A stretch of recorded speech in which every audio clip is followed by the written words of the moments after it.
저는 미래와 희망을 주는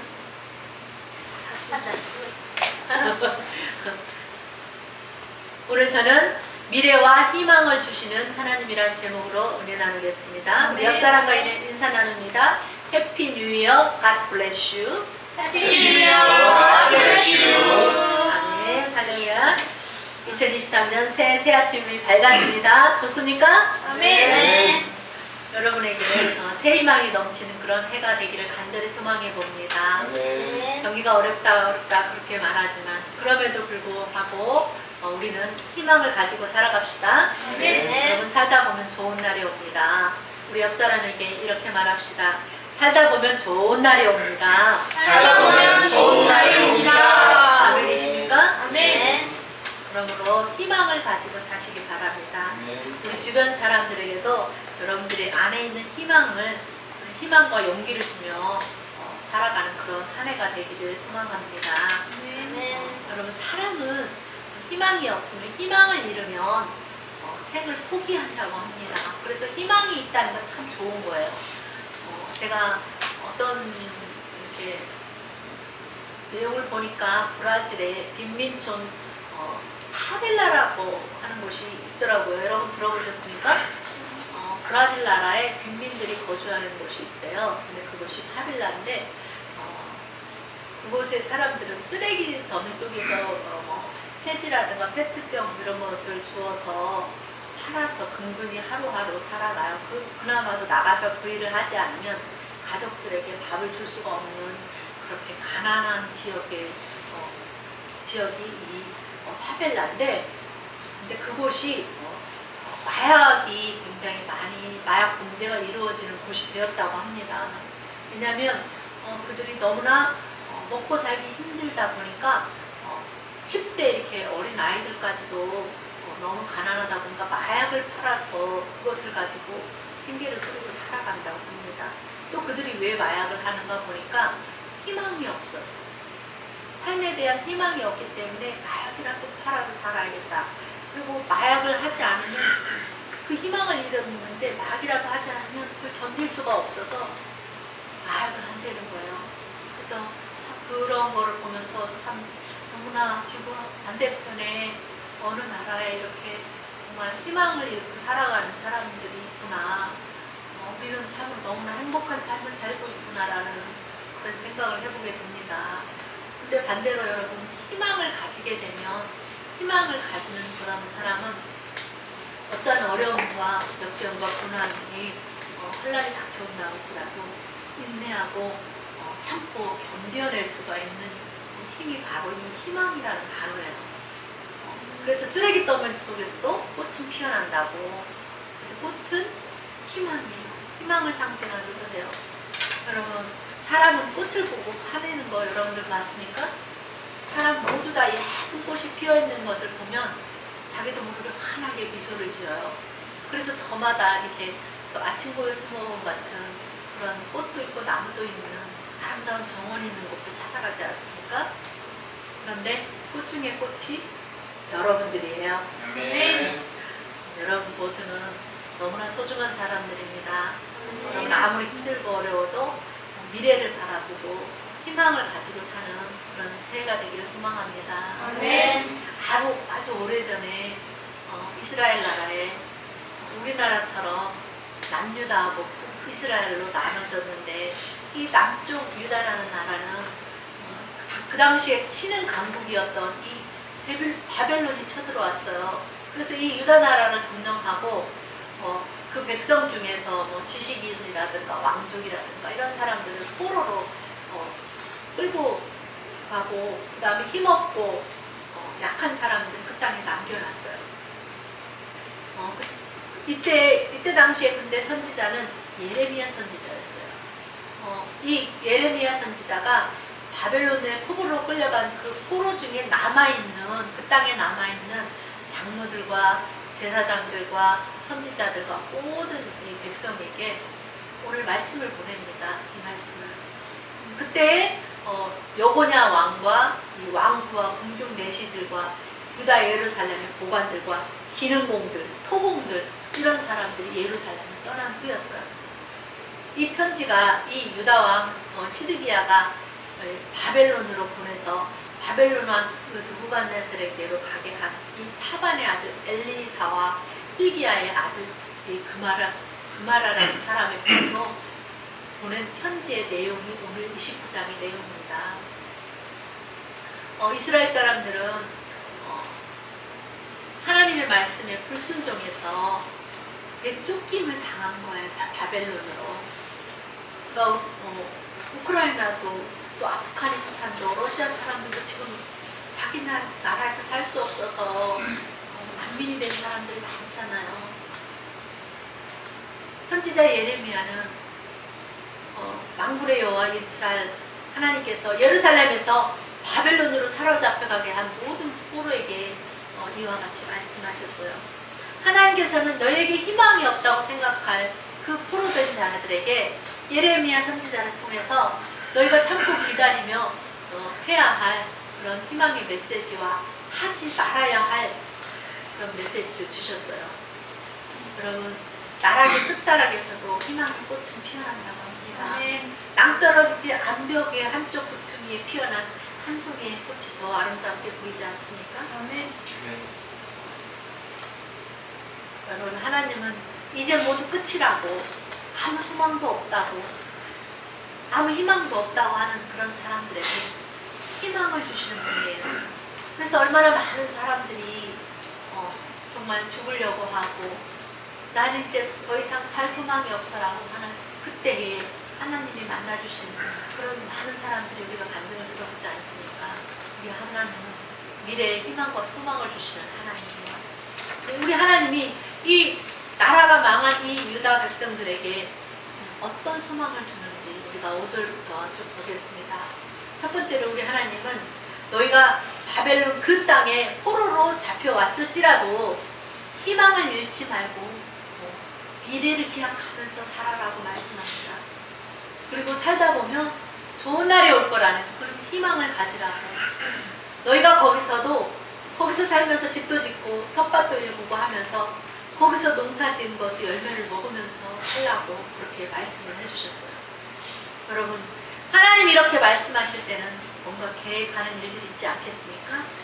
우리보다 우리를 더 잘 아시는 그 하나님이 모든 나라의 역사의 주관자 되신 그 하나님의 그 선한 뜻을 우리가 다 깊이 알 수는 없지만 하나님의 말씀을 믿고 미래에 좋은 일이 있을 거라는 그런 희망을 가지고 살라는 이 하나님이 주시는 희망의 메시지입니다.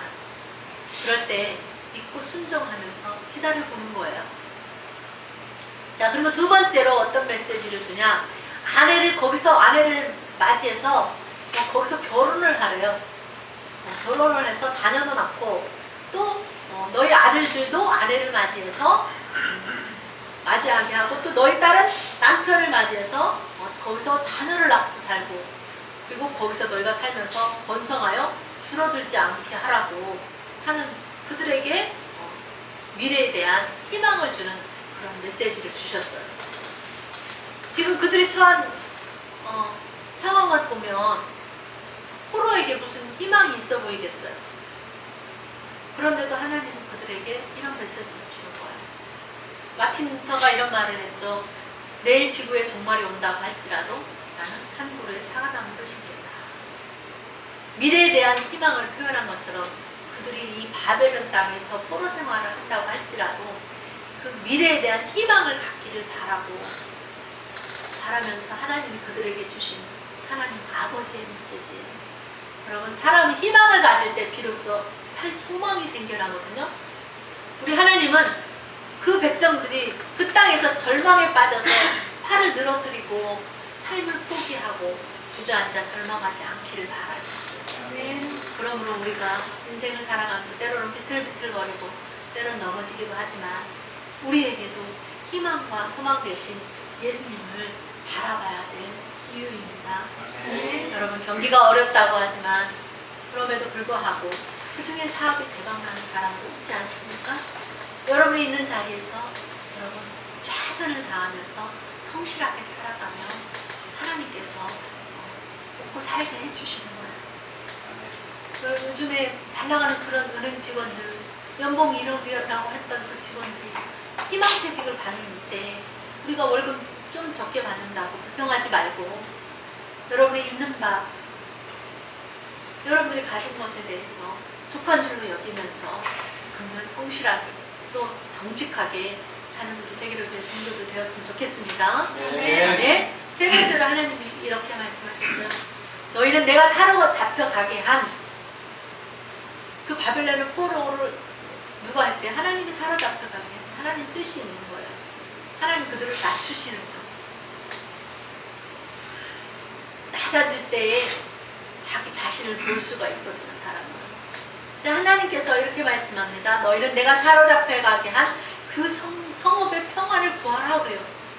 여러분이랑 내가 포로로 잡혀왔는데 지금 그 땅에 평안을 구할 수 있어요? 원수같이 생각하겠죠. 그쵸? 두고두고 이를 갈면서 복수하려고 하겠죠. 근데 하나님께서는 그렇게 말씀하지 않아요. 그 성읍의 평안을 구하라 그래요. 그리고 그를 위해서 여호와께 기도하라고 말씀하세요. 누가 이렇게 할 수가 있어요? 하나님 말씀에 순종하기 사실 어려운 말씀이에요. 어떻게 보면. 그러나 순종하면 역사는 일어날 줄 믿습니다. 근데 하나님 왜 이렇게 말씀하셨을까요? 그 이유는 그 성읍이 평안해야 너희도 평안할 것 아니겠냐 그러는 거예요. 맞는 말 아닙니까? 나라가 우크라이나와 이 러시아처럼 전쟁하면 평화가 깨지잖아요. 평안한 마음으로 살 수가 없는 거잖아요. 여러분 지금 이 추운 겨울에 자기 나라를 버리고 떠나는 그래서 다른 나라에 가서 사는 우크라이나 사람들이나 러시아인들이 지금 그들이 흘리는 그 눈물을 보셨습니까?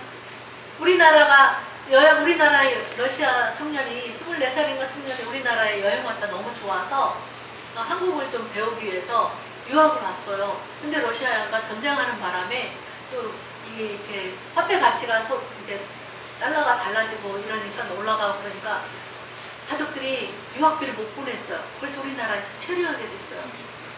근데 여러 가지 서류상 우리나라에 체류할 수 없는 난민 신청을 받을 수도 없는 여러 악조건의 상황에 놓여 있는 그런 내용이 신문 기사에 난 걸 보았습니다.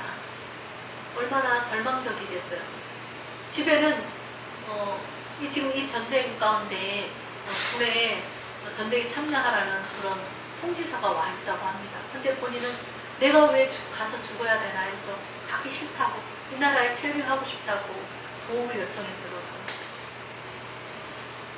젊은 청년들이 정말 한참 일하고 희망을 가지고 살아야 될 그런 때에 나라에 전쟁이 있으니까 자기 나라에 돌아가고 싶지 않은 거예요. 가족들이 있음에도 불구하고. 그러므로 전쟁이 일어나서는 안 되는 거예요. 오늘 아침에도 북한에서 로켓인지 미사일인지 쐈다고 그랬잖아요. 정말 전쟁이 없는 평화한 나라를 위해서 여러분들 기도해 주시기 바랍니다. 아멘. 나라가 평안하지 않으면 또 국민들의 삶이 팍팍하고 힘들어집니다. 지금 우리가 어렵다고 말하지만 그래도 전쟁 없이 평안하게 살 수 있는 것이 얼마나 감사한 일인지 몰라요.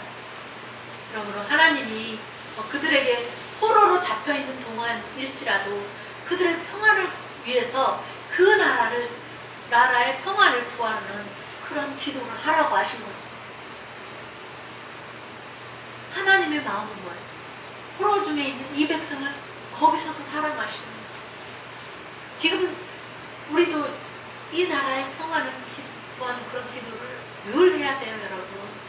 지금 기도 더 많이 해야 될 때입니다. 기도하지 않는 백성은 망한다고 했어요.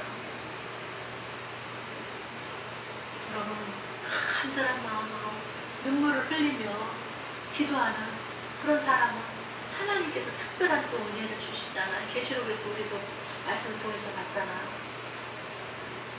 여러분들 가슴에 손을 얹고 정말 이 나라의 평안을 구하며 간절히 기도하시기 바랍니다. 아멘. 자, 그리고 그 땅에서 포로된 그 땅에서 그들에게 하지 말아야 될 메시지도 줬어요. 어떤 메시지냐? 그들이 무엇을 그 땅에서 하지 말아야 되냐? 8절부터 보겠습니다. 첫 번째로 너희 중에 있는 선지자들에게와 점지행이에게 미혹되지 마라. 그리고 너희가 꿈도 믿지 마라. 왜냐하면 내가 그 선지자들을 점쟁이들을 보내지 아니했어도 그들이 내 이름으로 거짓 예언을 하기 때문이다 라고 말씀을 주십니다. 그 땅에서 마음이 힘들고 고향 생각은 나고 먹는 것도 잠자리도 모든 삶이 너무 힘드니까 뭐라도 의지하고 싶은 게 사람 마음 아니겠어요? 정말 희망이 보이지 않는 사람들은 지푸라기라도 잡고 싶은 심정이라고 그러잖아요. 이런 사람들의 심리를 이용해서 사기치는 사람이 포로 중에서도 또 사기치는 거짓 선지자들이 일어난다는 거예요. 그들의 마음을 빼앗아가는 사기를 치는 거죠. 포로로 잡혀와 있는 상황에서 마음이 힘든 그들에게 거짓 선지자 노릇을 하고 거짓 선지자들이 자기들이 진짜 선지자인 것처럼 그렇게 선지자 노릇하고 또 점쟁이들이 또 거짓으로 사기칠 것이기 때문에 너희가 미혹되지 마라. 그리고 저들의 말을 믿지도 마라. 저들의 꿈얘기도 믿지도 마라. 하나님은 이런 사람들을 조심하고 경계하라고, 거짓 선지자와 점쟁이를 조심하고 그 땅에서 경계하라고 그렇게 가르쳐 주셨어요. 우리 하나님 정말 그래서 세밀하고 주밀하신 하나님이에요. 다 가르쳐 주시고 인도해 주시고 하는데도 말을 안 듣는 거, 그게 문제죠. 자, 그리고 마지막으로 그들에게도 약속을 하셔요. 바벨론에서 70년이 차면, 그 땅에서 너희가 70년이 차면 내가 너희를 돌보고 나의 선한 말을 너희에게 성취해서 너희를 다시 고향 유다 예루살렘으로 돌아오겠다고 하는 희망의 메시지, 미래에 대한 희망의 메시지를 주셨어요. 굿뉴스죠. 이보다 더 좋은 소식이 어디 있어요? 포로된 사람들에게 있어서. 이 포로 생활이 끝나게 해주시겠다는 거예요. 그들에게 남아있는 건 뭐예요? 이 하나님의 약속의 말씀을 믿고 70년 동안 그 땅에서 인내하면서 하나님 말씀대로 사는 거예요. 순종하며 사는 거예요. 하나님께서는 이렇게 분명히 하나님의 뜻이 무엇인지 저들에게 분명하게 가르쳐 주셨어요. 그럼 11절 봅니다. 여호와의 말씀이니라. 너희를 향한 나의 생각을 내가 하나니 평안이요 재앙이 아니라 너희에게 미래와 희망을 주는 것이니라. 아멘. 아멘. 이 유다 백성들을 향한 하나님의 뜻은 평안과 그들에게 미래와 희망을 주는 것이라고 말씀합니다. 그렇습니다. 하나님은 그의 백성들에게 언제나 좋은 것을 주기를 기뻐하시는 분이에요. 이게 아버지의 마음이에요. 그래서 하나님 말씀하십니다. 12절로 13절. 너희가 내게 부르짖으며 내게 와서 기도하면 내가 너희의 기도를 들을 것이다. 그리고 너희가 온 마음으로 나를 구하면 나를 찾을 것이요 나를 만날 것이니라. 이것은 여호와의 말씀이니라. 아멘. 마태복음 7장 7절에도 똑같은 말씀이 있죠. 구하라 너희에게 그러면 너희에게 주실 것이요 찾으라 그러면 찾을 것이요 문을 두드리라 그러면 너희에게 열릴 것이니라. 같은 말입니다. 하나님과 사람이 만나는 방법에는 여러 가지가 있는데요. 그 중에 기도함으로 만날 수 있는 거예요. 하나님이 기도하면서 만나자 그러는 거예요. 기도를 통해서 너와 우리가 몸으로는 떨어져 있으나 기도로 만나자 그러는 거예요. 만나면 뭐 해요, 여러분? 대화하잖아요.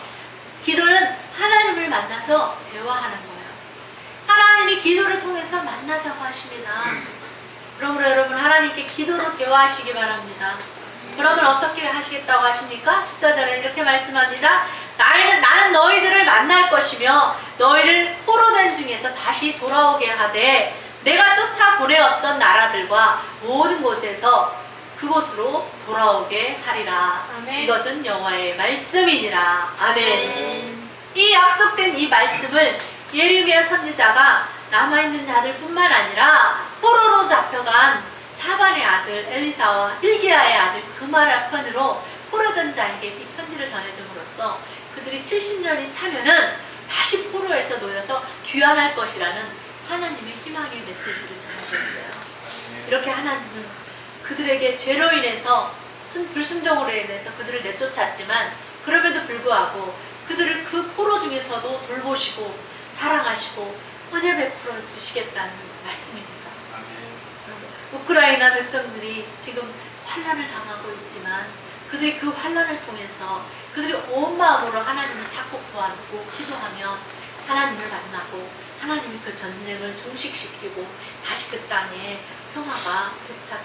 평화를 되찾게 해주실 줄 믿습니다. 아멘. 우리는 오늘 이 말씀을 통해서 환난 중에서도 미래와 희망을 주시는 우리 하나님을 생각함으로 새해에도 우리가 변함없이 믿음으로 하나님 말씀에 순종하면서 하나님의 말씀을 받을 때 기뻐하고 감사하면서 주님이 주신 우리에게 주신 그 평안을 누리면서 하나님을 기뻐하고 감사하며 사는 저와 여러분이 되시기를 주님의 이름으로 축원합니다.